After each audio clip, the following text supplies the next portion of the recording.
All right, so we're gonna start laying tile here. As you can see, we had it laid out. We're gonna start with this walkway area, just so when you come in, you don't have to start from here, work your way here, get to this spot, and then have to do a strip. So that way these line up in the center, because if not, and your stuff shifted, this might be offset a little bit and it'll look funky because this is a walkway. All right. So from here, what we're gonna do is measure everything out, make sure everything's kosher. When you put the tile underneath here, the reason for that is because you don't wanna have to grout this, so that way it doesn't chunk out, you know, if this flexes when you're walking in and out. So this will just slightly go underneath. So it push underneath, you lift it up, slide it under, and then work your way this way. And then what will end up happening is one of these tiles will come about to about right here, which is perfect because it'll split the difference here, and then we could start another one here. And then as you can see, we'll move our way out that way. And then as we work our way out this way, these will be all one-piece tiles until we get to here. So then we'll have our strip here, work our way this way, and then use about 3/4 of a tile to merge out into this area. If for whatever reason we want to change out the carpet, we could extend it a little bit past, and then we would just pop up those tiles and extend it a little bit past that. So that's the plan, because we don't want to go this way, start with tiles, large tiles this way, and then get to there, and then all these would shift out in that direction and not align with this edge. So we want to split the difference here. We need to sweep up everything first, get all the loose stuff, grind anything that's uneven by a lot. The mortar itself, once you lay it down, it doesn't matter because it'll lift up a little bit and level out. But that being said, you need a level, you need a scraper. I'll show you all those tools as I use them. You want some good knee pads or something so your knees don't hurt, because you're gonna spend a lot of time on the floor. And then you lay it down, you need your grout to fill in, but that'll be last. And that's basically what you need to get started. And then let me show you how to lay these tiles out to actually make sure you split the difference in the rooms to make it look nice, and you're so that way you're not cutting like little strips of tile as accents to split the difference between one room and the other. All right, so to cut the tile to size, what I ended up doing was splitting the difference, not between the door, because as you can see, the gap from here to here is a lot bigger from here to here, this little tiny gap. Okay, same thing on this side, the gap here is bigger than the gap over here, which is a lot closer. If you split it down the center of the doorway, you're gonna be justified to the to one side over the other, just because that door frame is favoring one side, and it's due to the thickness of door. But most of the time, you're gonna have this door closed, like so. So you don't want it centered to the door, you want it centered to the room, just because you know over here you got a gap. And that's also gonna lead into this room if you don't justify it splitting the difference between the walls. When you go into a room like this, you're gonna be shifted to one side because you're justifying to the door. And then you're gonna have a whole bunch of little trims all the way down. So that's one thing to think about when doing this is, are you gonna justify it to the door width, or are you gonna justify it center to the actual wall? So I chose the wall. I'm gonna cut off a little bit of the tile here versus over here. This has like a little square cutout. But it's up to you how you're gonna do it. I just wanted to split the room in half, just because when you're walking down the hallway, you're walking down the full width of the hallway, okay? And then if your door's open, it's gonna skew what the center is anyway. So you might as well make this centered up. Mark the cutaway that you're gonna need. What I did was I laid out the tile, pushed it all the way up, right? Put my spacers in here, justified it to the center, and then whatever's left over here, I just put a mark so I know how wide to take off. And then for the depth, so for this thickness to slide under the door, what I ended up doing was sliding it this way, like such, and then taking a tape measure from here to here, measuring that, and then also adding the shim thickness, because it's going to shift that way and it's going to touch. So you want to make sure you add the thickness of the shim. So this is 1/2 inch plus whatever shims you buy. Add that to what you need to cut off of this width here to slide it further forward. I am no expert at laying tile, nor do I claim to be.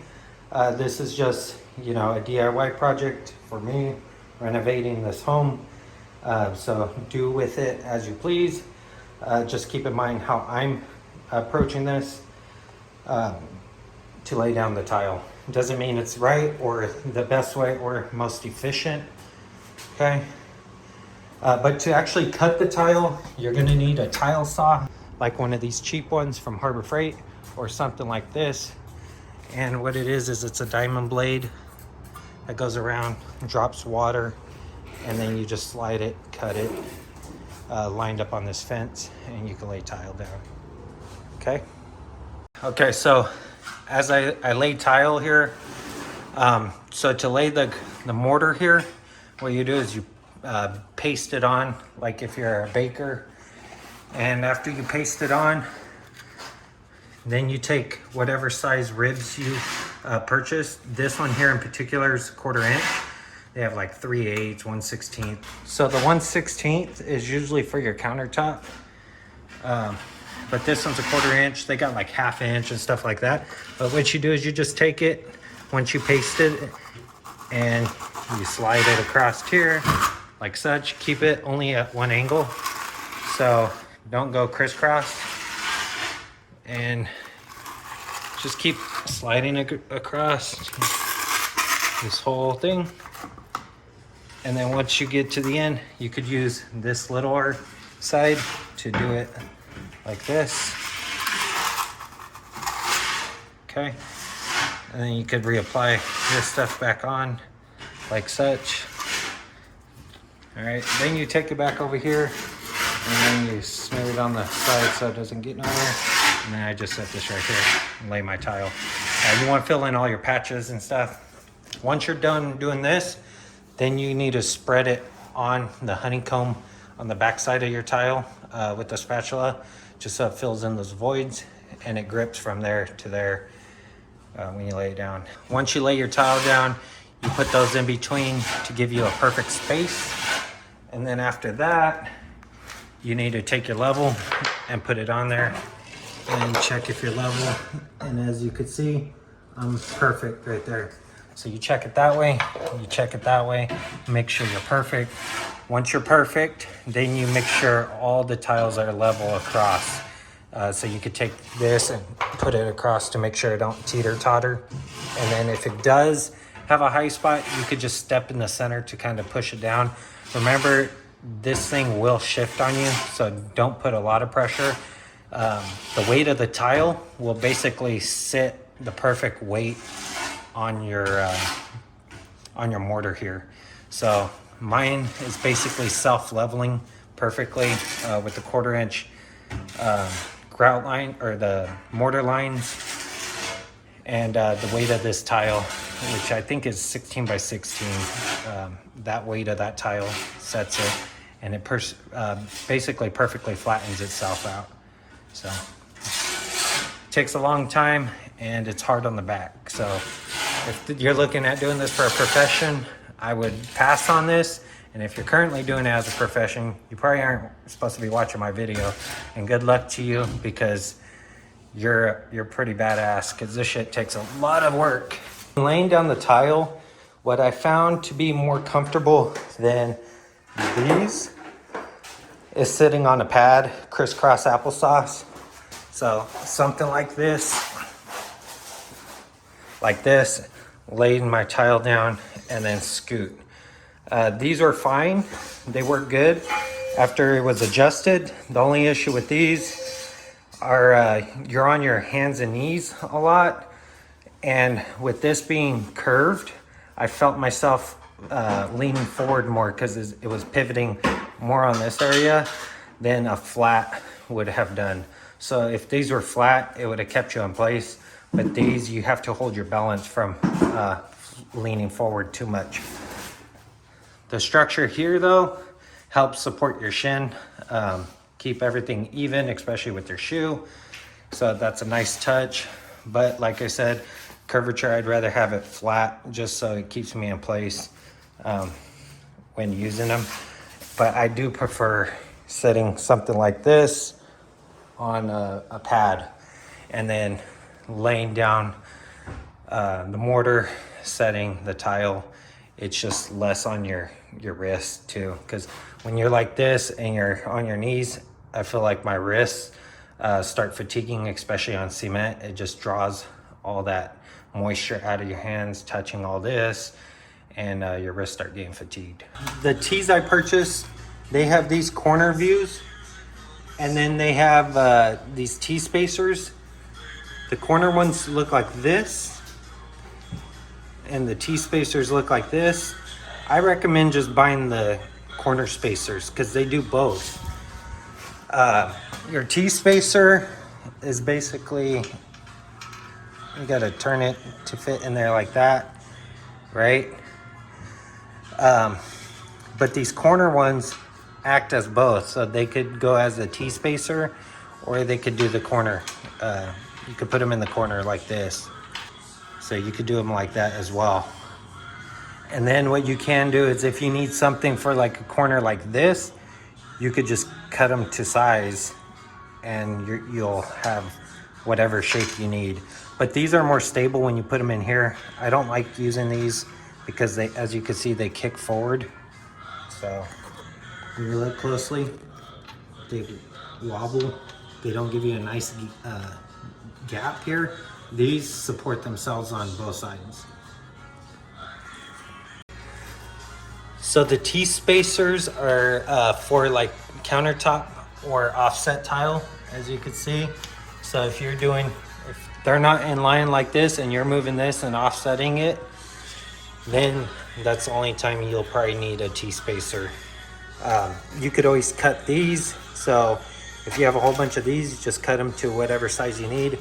Or if you're doing this and you're just dedicating your time on something like this, you could just buy these. They're cheap enough and you could stagger your tile like such. What I'm gonna do is make this tile appear to transition underneath the door. So I laid this tile out because it's one piece and it's gonna take a little bit more time. Rather than taking this tile, put one right here and then put strips here to make these all one tile all the way down. I want them to appear to go underneath the door, so it's going to take a little more work, but it's going to look better in my opinion. So what you do is you put your tile here, put your spacing here, then you measure it, which I'm going to mark right here. It's going to be shifted up into this area. Okay, so then what I need to do is take a measurement here, which is 5 3/4, and then we double up on the spacer, so it's 5 3/4 minus the 1/4 inch spacer and minus the 1/4 inch spacer here to give you your length for this. So whatever spacer you decide, 5 3/4 minus the spacers that you have, these are 1/4 inch, so that'll be a 1/2 inch. So 5 3/4 minus 1/2 inch will give you 5 1/4. Is the gap from here to here, so that's where we cut out. All right, so after laying out the tile, cutting it, what I ended up doing is, of course, setting the tile out, measuring the distance I need here, and then cut about an 1/8 inch to a 1/4 inch more, just so you have room to slide this in and out, because this is gonna get cut with the trim, or covered with the trim. For here, you just measure the width from here to here, and then minus the width of whatever spacer you use, and then cut about an 1/8 to a 1/4 inch off extra, just so you have room to play with a gap here, because the walls aren't going to be perfect. As you can see, if you look at this gap here and then look at this gap, this wall isn't perfect, so it's kind of like doing this. It's kind of bent out. So now that we know this is 5 5/8, you could cut these strips 5 5/8 all the way down, right? And then so that way it appears that it goes underneath the door or the wall here. So 5 5/8, 5 5/8. You can measure each one independently, which is what I recommend doing, just in case this wall is shifted a little bit. But like I said, you're gonna have a thickness of probably a 1/2 inch trim that sticks out off the wall that could cover up any imperfections if you have too big of a gap back there. So these 16-inch tiles, cut 5 5/8 off of these and then off of these as well. So they appear that they go underneath the walls. And I recommend you measuring each one just in case you gotta make any alterations on the distance you need to cut off. But like I said, we're putting a trim that's probably gonna stick out a 1/2 inch or something like that off the wall.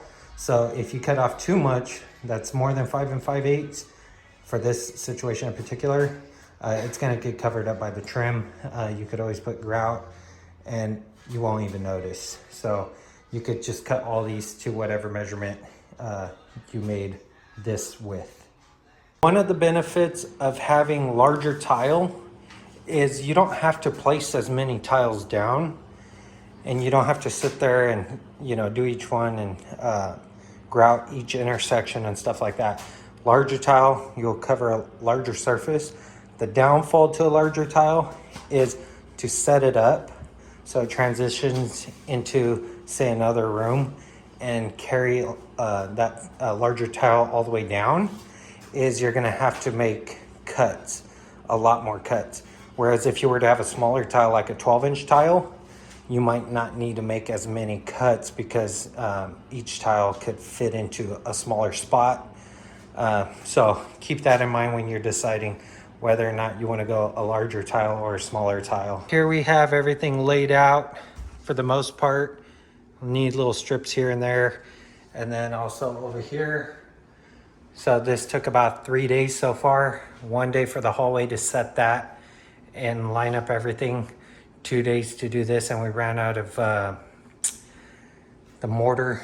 And then day 3, we get this whole section where all the yellow spacers are to finish up the rest of it. And it probably took us about 4 to 6 hours per day. One thing I did figure out when I start laying this stuff is if you buy a trowel, I don't recommend you getting a rubber grip because as you scrape, so if you're scraping like this, you're not scraping perpendicular to the ground all the time. You're kind of leaning it, because if you scrape like this, it wants to chatter. So you angle it, and as you scrape it, it flattens it out. But one thing I notice is as I'm going from here to here and readjusting my grip, is it start giving me blisters on my right hand, just because it's a lot of back and forth. And you want to keep everything in a single line. So if you go like this, you want to make sure you go like this and not like this. No crisscross applesauce. You want to make sure you just go in continuous rows or go in continuous rows. You might be able to do one tile at a time. So one this way and then one this way, for one tile going this way and one tile going that way, if you think it's going to hold it better, just because it'll give you a grid pattern and everything doesn't go in one direction. But that's subjective. I don't know if that actually works or not. These are 1/4 inch little guides here. You might want to go 3/8 because it's 1/4 inch if it's straight up and down. But since you're angling it, you kind of get rid of you get rid of that full 1/4 inch. So you might lose maybe an 1/8 inch or 60 thousandths by leaning it. So I recommend maybe doing 3/8, because what I noticed end up happening is as I'm pulling it, some areas, so as I went from straight to slanting, some areas were a little bit lower than others. Just keep in mind, if you go too big, what's going to end up happening is, like, I think if you went 1/2 inch and you made those rows, what's going to end up happening is the rows are going to flip-flop. So if they're like this, they may cave in this way and maybe cave in that way, and your tile might slide around. So you might have to always reposition it. If you put some pressure on it, just some light pressure, that could kind of smash it down a little bit before you walk away and go to the next one, if you decide to go with a little bit taller rows. So after laying some of these tiles down, squaring everything off, and moving our way this way, notice some of the tiles are not perfectly square, and some of them are slightly undersized by like an 1/8 inch or something like that. And what ends up happening is as you're going down, that offset screws up your lines. And then, so if a tile is 1/8 inch this way and an 1/8 inch this way, and you butt it all the way up against, say, that corner and that edge, then this line here will not line up. So you got to split the difference if you want it to be self-aligned. If you don't split the difference and you favor one side, then if you have another one that's offset, then they're all going to eventually be offset, and then you're going to run into an issue. So some of these spacers, like for instance this one, you see how much movement that has in it? And then over here it's a little tighter. Same thing with this one. This is a little loose, but this one's more loose than all of these. And that's because what ended up happening is if I go this way, then this line's going to be offset. If I split the difference, it tapers out and widens. And these are full squares, so I didn't cut any of these, and my saw's not off. So keep that in mind when you're laying them down. Either split the difference or favor one side. The reason why I favored one side on this one and favored this side is because this one's so close to the cabinets already that you probably won't really see this one as much as you're going to see these lines, because this is where you're going to wash dishes and stuff like that. So I try to keep this one a little bit closer. So all the things, all the taped tiles in blue are marked because those are wet, and everything from this side out are all still not dried. Everything on this side of the blue is already dried from the other day. As we make our way this way, as you can see, the lines came out pretty straight. So all the layout's pretty good.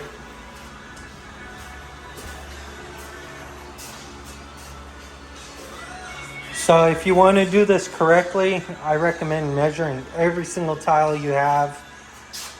If you're real anal about everything being perfectly straight, I didn't know that until after I laid it down. So keep that in mind, and maybe you can measure your tile out before you lay it. If you have an area where you got to make a corner cut, what I first did was cut it down to the width that I needed. So I measured from here to this tile, which was like 13 and like 3/4 or something like that. And then I took a 1/4 inch off because that's the spacers I have. And then I took another 1/8 to a 1/4 inch off just so I have some wiggle room, because the bottom of these cabinets are not straight. So they're kind of warped a little bit. So I took about an 1/8 to a 1/4 inch off extra, just so that way I could accommodate for that movement, because there's going to be trim all the way around it. Once you figured out the width of this, the way I got this corner cut here was I measured basically straight across like that. So if you have a 90 degree or something, you could put it on here, measure out to where this is, mark this tile here, and then take your tape measure and measure it from there to wherever you marked it here, which is 4 inches on my tape measure. So then all I did was come over here, mark 4 inches to this point. And then what I did was I aligned the tape measure flat with this edge here, and then touched it off wherever it met over there, which was 9.5. And then I took a 1/4 inch off for the gap, which would be 9 1/4. And then I took about another 1/8 inch to a 1/4 inch off, which would bring me around 9 or 9 1/8. I did 9. And then what I did was come back around this way, measure from here up, mark 9, and then drew my angle. And then that gave me that measurement there. So in order to cut this on the tile saw, I don't have an angle set up.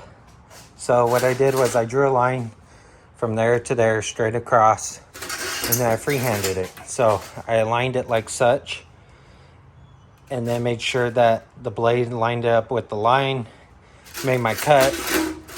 Remember, I would prefer taking shallower cuts than taking big cuts, just in case you need to readjust. So what I did was I took a shallow cut, and basically it was almost on the edge. You can see my marking here. So making that cut, and it took it off, and then you go and test fit it. Okay, so that way you take increments off and at a time to make sure you just don't waste a piece of tile. So once I incrementally took off, you know, getting close to that line, as you can see, I have a gap. This is probably about 3/8 of an inch, but you're gonna pull it off of that edge because there's gonna be trim around there. So you bring it back, and it perfectly aligns with the gap that you need. So bring it back this way, and then as you can see, it aligns, and there's a slight gap up there, not too big, but everything lines up. But if I were to take that big old cut all at once and then leave about an 1/8 inch, then, you know, if it's too big of a gap, you can't cover it with molding. So it's better to take off, you know, leave a little bit of the edge on there close to the Sharpie line, just so that way you could fine tune it, because like I said, these cabinets are kind of warped for the baseboard. One thing I noticed when I'm cutting, and I'm coming back to the very end, is I get breakage. So for instance, this little piece chipped off as I was cutting, and it could be because the blade's kind of dull, you know, you might need a new blade. It's been on there for a while, but also supporting it. So as I'm holding, I hold on my right side because the motor's on the left. So if you're not careful, you'll touch the fins that are hot, and your fingers might get burnt. So as I'm holding here, what I notice it's doing is, since this is fragile, and you come across it this way, this pushes away as it breaks off. And it's because I think there's a lot of stress in between this large gap, and it snaps it and pushes it away, and then you're left over with that little piece. So that being said, you might need to support it on 2 ends. So if you have a clamp or something that could go in there, like a T-slot style clamp, to hold one side, to hold the other side, if you're making a full cut, to prevent that from breaking. Because I notice when I hold it here, it'll break on that side. When I hold it here, it breaks on this side. So it pushes it, whatever's not supported. So keep that in mind if you're getting ends that are breaking. Make sure whatever side you want to keep, that you're supporting it and holding it down so it doesn't shift and snap off. Okay, to get this last triangular piece, insert it in here. What I ended up doing is measuring from here to here, okay? And then I measured from a corner to there to get that length, right? Since it's a quarter inch, I minus a total of a half, because a quarter plus a quarter is a half. So whatever that dimension was, I took it off and minus the half in total to get this dimension here, because if not, it'll be somewhere out here, okay? So quarter is a half minus whatever that dimension from that corner to that corner is, okay? Then for the middle, to get the height, what I did was I measured to this point, to the back of that, okay? And then minus a half inch, because you want the point to be somewhere right here, okay? So a 1/4 inch would bring you to the midway point, and then another 1/4 inch would bring you to where it should be, so that way there's a spacing all the way around, which would give you a 1/2 inch. So I'm minus the 1/2 inch off of that. So I took this dimension from this point to that edge, measured it to right here, and then minus the 1/2 inch off, and then that gave me this dimension. Okay, and then of course it's going to be in the center, so whatever this dimension is that you get, you split it in half so you get the center mark. So all I did was make a mark here, right, and then I took the dimension from here to here and I basically aligned it with the center mark. So in order to get these trims the right height, I use this little rotary tool, set this piece up on the floor perfectly flat, just take it, cut it straight, and that gives you a pretty good sized gap here to lay the tile underneath. And especially with the mortar, you're looking at a 1/4 inch of mortar. These are about a 1/4 inch, and that brings you to about a 1/2 inch. Okay, so that's about a 1/2 inch right there, and then this bolt head is some leeway just so you can manipulate it in. So you might be wondering why these tiles look dirty, and I could assure you that they don't look like this in person. They actually will look like this even in pictures if you look on Home Depot, but they have more of a tan color to them, like a lighter tan. For some reason this tan looks dirty, which it's not. So as you can see, when I'm shifting through the light, it changes like from here to here. It looks different, but in person it doesn't look like that. After you're done laying tile, keep in mind, I recommend you scraping up anything that's extra that you smeared, because you don't want it to harden, because when you go and lay another tile down, it's gonna raise it up because that stuff on the edge hardened. So after I'm done laying all the tile, I go through with a scraper and scrape up all the extra while it's still soft. Okay, so after laying all these tiles, what we decided to do is do the living room and get rid of that old carpet. Just because it was so wrinkly, I'm gonna have to spread it out. What we're gonna have to do is knock these tiles back out just so we could get a full one in there, make it look good. To get the carpet out, all we did was use a box cutter knife to make rows. So it's better if you just peel it up off of these strips of wood. So if you come over here, there's these strips of wood with tacks in them. They're like little spikes. And then you have nails that hold it into the ground that are probably about a 1/4 inch or a 1/2 inch long. Let's see, there are these. Okay. And so once you lift up the carpet, what I recommend doing is folding it back so you see the back side. And as you're folding it or rolling it back, cut. And then keep going like that and keep cutting, because if you cut on the carpet side, your blade starts to like dig into the carpet and it doesn't cut as good. If you cut on the actual back side of it, it cuts a lot faster. So once you get that out, you'll see padding. And the padding is real easy to take up. Probably has little spray glue spots, but not too bad. And then you just take the padding and roll that up too. Do it in strips so it's easier to take out. So once you get all the way down to the cement, as you can see, there's a lot of dirt. So this is all dirt, and that's what collects over time in your carpet, which is super nasty. So I recommend always, maybe every so many years, have a cleaner come in and steam clean your carpets just to get all that dirt from soaking all the way through, at least get it up and out. But to get this wood out, got this thing that was made, okay? All it is a piece of tubing and plate steel welded together. And this was mainly for the tile, so it's like one of those tile poppers. So you hit the tile with it and it pops it up. I didn't feel like this was effective on the linoleum, so we used a shovel, because the shovel you could actually push down like this and pry up. This one doesn't have an angle as much as the shovel does, So this one wasn't as effective. But to take out this wood, I'll show you on these strips, the weight behind this, if you get a heavy one, I think they're called tile scrapers or whatever, but the weight of this just pops these up super easy. So let me show you how that looks.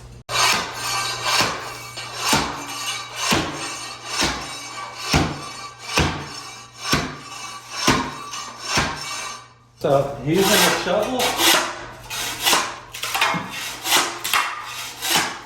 as you can see, it's a lot harder. And then using a crowbar,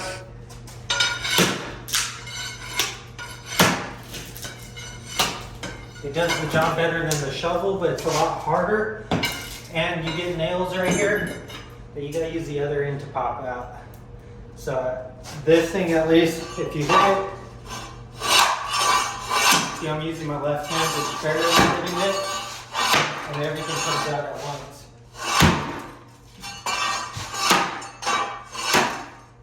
So after we extend this out, we're just going to take it to the edge of the hallway, just so that way we don't have to tile this whole thing, because tile is cold. So our plan is to end it right here, just because this is a small strip. We're going to clean all this carpet, hopefully.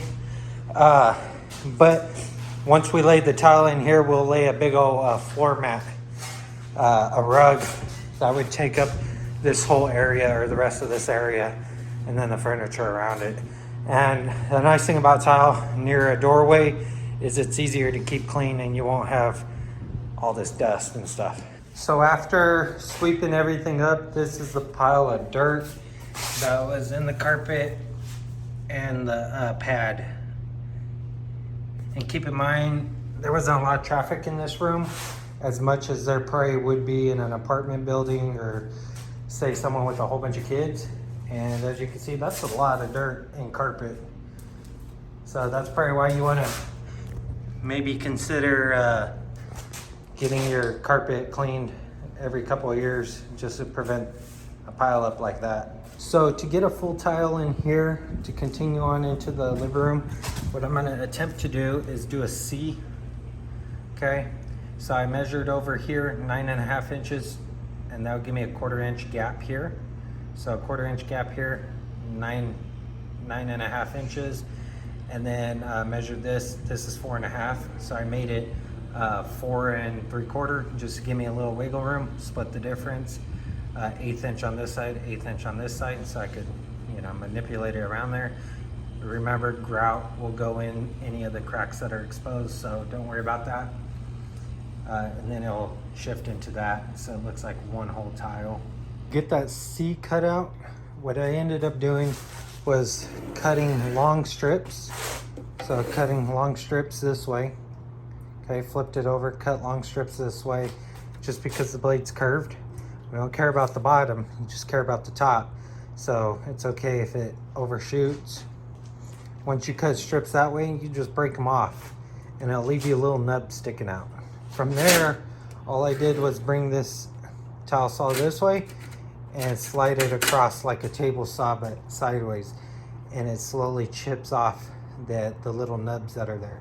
So you want them about a 1/4 inch, the strips about a 1/4 inch thick, so that way it's easy for this thing to cut off. And then once you get that, you flip it around and give you your final cut. So your final cutaway. So now all you have to do is take the saw. I usually put it about the middle because it's stiff enough to hold itself in place. And then I ran it through sideways to get this edge lined up. So I freehanded it. I did try to put it on this straight edge here and push it. The only thing is it kind of pulls back just because you're at the full extension of your cable or your tubing. So I end up picking up this diamond saw blade by Sheeta Tools. There's probably a whole bunch of these, just rebranded. The reason why I picked up this one is because I saw it on YouTube, but the other brands actually have better reviews than this, but they look the same. So I end up going with this one just because someone already tested it, and Sometimes I don't believe the Amazon reviews. A lot of those are bot reviews.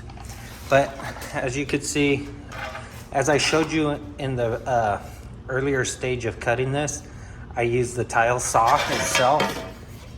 And I have this big old washout here in order for me to get this nice edge on top. But even at that, as you can see, there's some chips. So there's some chipping going on here. Just because I would take it back and forth. And then this, I would just touch off because I would have to, you know, shim over a little bit and move this over. But instead of cutting straight, I was just barely brushing it up. But as you can see, it chipped it. That end is clean just because I had a straight cut. I did this one originally straight, but I had to kind of get it to fit around the actual trimming. So I decided just to push this up against the blade, which I should have just cut a straight cut on it.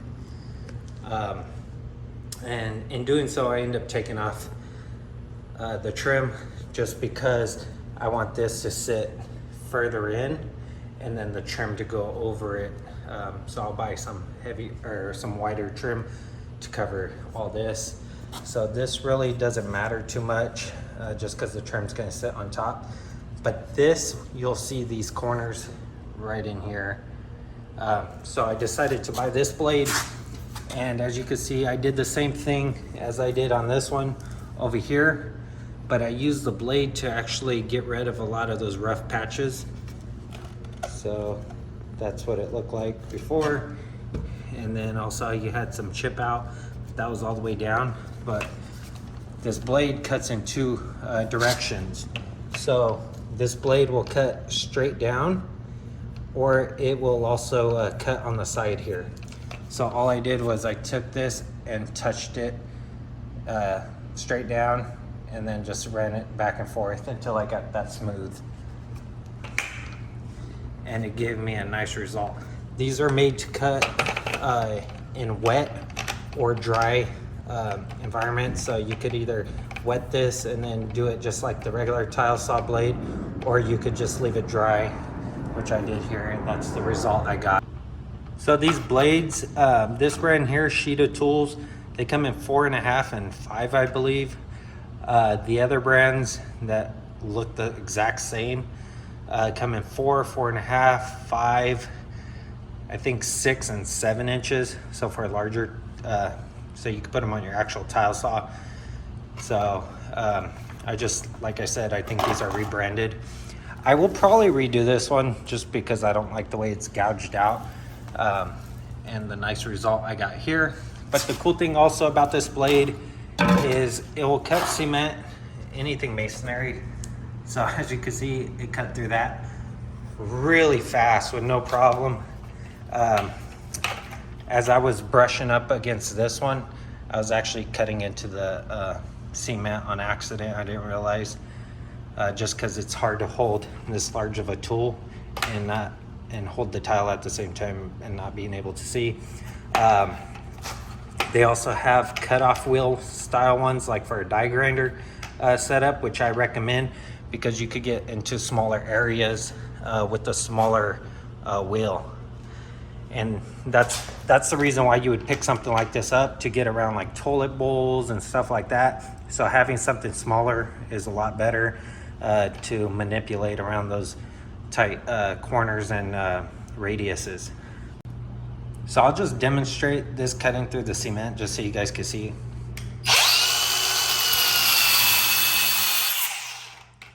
So that quick, and it cut pretty fast right through it with no problem.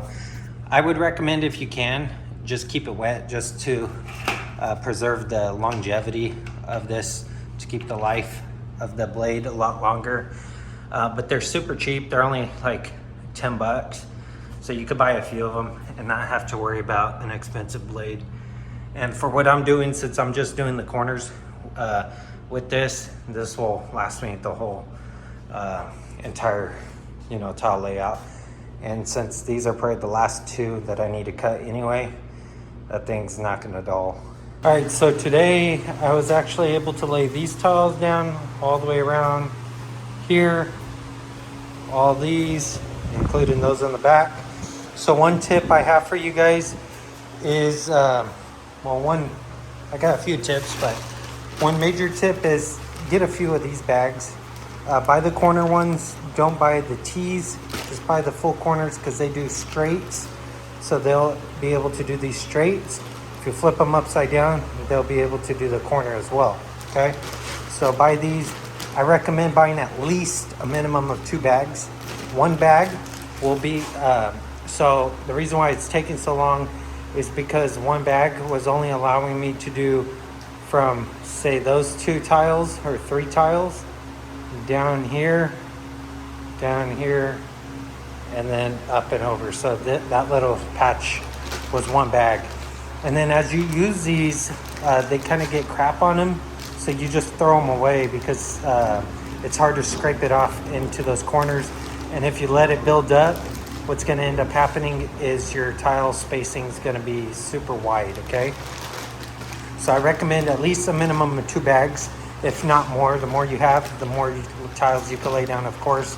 So if you have a few people helping you out, I recommend getting at least 2 people. 4 is ideal because with 2 people, one could be putting mortar on the tile for you, and then the other one could be laying 2 tiles of mortar down on the ground at a time. And then you could just grab them and set them on. So 2 people work good. 3 people's a little odd because if you have 2 people putting mortar on the tile, what ends up happening is you get too many tiles built up, and 2 people scraping and laying or putting mortar on the cement and laying them down is just too fast for someone to put mortar on here. So 4 people is ideal to get like a large patch done really fast, okay? So the tools that I recommend you getting is something small like this. If you have a file or something or a grinder, cut some grooves in it so that way you can lay little strips like that if you do forget and mess up and you have to, fill in that gap because you didn't start from here and work your way this way to fill in the gap and put those little tiles in first. I recommend something like this or the 1-inch ones, a little bit with some grooves so that way you can lay some lines down. Also, I recommend getting one of these. This is pretty wide. It doesn't have to be this wide, but I do recommend a wide one because I scoop it and I lay it all the way along this edge, and then I lay it this way, and then I take my trowel and pull it this way. The reason why I lay it on this edge is because if you don't and you take your trowel, you'll have gaps in between here. So what I do is I'll just lay some mortar right here and then lay it this way and then like pile it up here and then scrape down this way, and the thin layer that I have here will just scrape down along the edge. So this helps grabbing a whole bunch and dumping it, and it also helps dumping it onto your tile itself and spreading it out really fast and efficiently. You have the option to use the back side of this because it is flat, so you can scrape it like that. That would be faster if you're comfortable holding this in this manner for long periods of time, because as you're doing it, you're holding it like this all day. So a change of direction, like a paintbrush style, might let your hand rest for a little bit. I recommend buying 2 of each. And the reason for that is because after about laying a few rows, this stuff starts getting caked on with mortar, and if you don't have time to go and spray it off, it starts collecting. So I recommend getting one of these buckets that came with your thing, filling up with hot water, and just throwing those in there so they soak, and then grab your new pair and start again. So then that way when those are done soaking, you could just rinse them off and switch them, just so that way you don't get no buildup in these grooves and stuff. And as you can see, it gets kind of lumpy on here. Like I said, I did recommend the wood handle one just because this starts giving you blisters from it rotating in your hand if you're not used to, sitting here troweling all day. And as you can see, they get caked up. So having another one on hand is really good. So if your mortar starts to get dry because you have like a fan like this running and it's kind of drying the rim out and crusting it up, just drop some water in there and stir it a little bit, and then it'll get back to a putty form. Just that was another tip. And then make sure you take off all the trim just so you could go all the way to the edge, and then you could set the trim on top of it. So keep that in mind, is replacing the trim is probably going to be something you want to do unless you could save the trim. I'm just going to go with the wider trim, like maybe 1/2 inch wide or whatever, with the cool design. Maybe something like this, something like this. So this got all eaten up by termites, and this is like a trimming that was used. It's dirty, of course, because it's summer and the wind blew a lot of dust, and plus I'm working in here, so a lot of dust has been kicked up. But yeah, it's like a little trim, which finished really nicely. This is the way the old stuff looked like. It was just an L shape, which most houses have. If you're one person, just keep in mind that this whole section took about 2 hours to do. That included me, putting mortar on the tile and putting mortar on the floor. I already had these already pre-cut to length. As you can see, my little stack, because I'm shimming it. And then over here, they look like a full tile. But keep that in mind, that took about 2 hours, and then you can multiply, how long it's going to take you as one person. 2 people, you could lay a pretty good section. So I was able to lay 1 full bag of these, which, like I said, was this whole area, with 2 people in about 2 hours. And keep in mind, I am not a professional, so this is my first time laying tiles, so it's coming out pretty good. As you can see, the lines are straight. Everything's coming out really straight. So if I could do it, you could do it. Just, take your time. The hardest one that I had to do would have been setting this set up. So once I figured out how I was going to split the difference and then set this, everything else is self-explanatory because everything gets built off of that. So your Keystone is the very first tiles you're going to set, and that's going to set a standard for the layout of your whole entire house.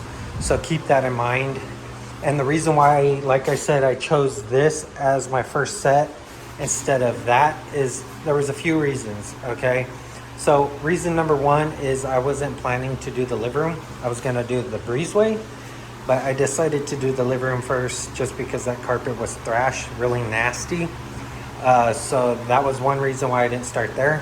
But another reason is because I wanted this to be perfectly centered up, because this is a hallway, and you'll notice if this was a full square over here, then this square is going to be off over here, and it won't look right in the doorway. You'll have like a weird transition. Also, if I wanted to ever take this wall down to open this up later on, I could knock out this little L-shaped tile here, this little fill-in tile, and all those little fill-in tiles, and put a full square in there. That's why I didn't do full squares going this way and a little trim, like a little trim piece of tile here, and then full tiles this way, is because I wanted to be able to have the option if I ever wanted to get this wall knocked out. It would look weird if I had like little strips here and then had to continue them down, because I'm not able to fit a full tile in there, because I decided to put a full tile here and a full tile over there, so I had to compensate. So that being said, doing it this way and splitting the difference to make it appear like it's going underneath the wall gives you the versatility for the future if you ever decide to knock down some walls, to be able to replace those tiles with full tile sets. Another tip that I found out was the larger the tile are, the more cuts you're gonna have to make to kind of implement them into a smaller area. If you have a smaller tile, the actual offset of whatever you cut won't be as noticeable from transitioning from one room to another if you have walls in line. Keep in mind that smaller tile will take a lot more time to lay down, because instead of doing one whole piece at a time, now you're sitting there putting in smaller tiles. You gotta, you know, put the mortar on the backside and put the mortar down, and then you're over there sitting and having to adjust them so that way they all sit the same height. Whereas the larger tiles, you know, kind of fill themselves out as far as, you know, the right height and squaring them up. Smaller tiles, you have a smaller edge, so they could easily get twisted as, you know, the mortar allows them to move around. Also with smaller tiles, you're gonna have to run more of those spacers, so you're gonna need more bags of those spacers in order to keep them aligned. As you can see, this one here, you see a little tiny like fill in here, and this line isn't going directly down the hallway perfectly. Okay, so I didn't get to split the difference here, and that's because I set my keystones over there. If I was to, if I knew I was gonna do it this way, and fully tile the hallway, I would probably make this my keystone set, just because this is where everyone's gonna be at and not necessarily over there.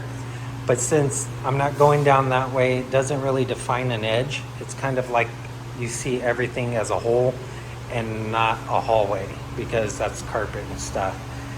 And then of course, having these little edge tiles that finish this line off on this wall kind of completes the look as well, as not having to be centered up, because you got these little spacers, which this carpet's going to fold down, and then there's going to be a trim that goes over it to complete it. But also keep in mind, I wanted to be able to knock down this wall also. So that being said, if I knock down this wall, then I'm able to take out this little section and this little section and put full tiles here in the future if I ever decided to widen this whole thing up.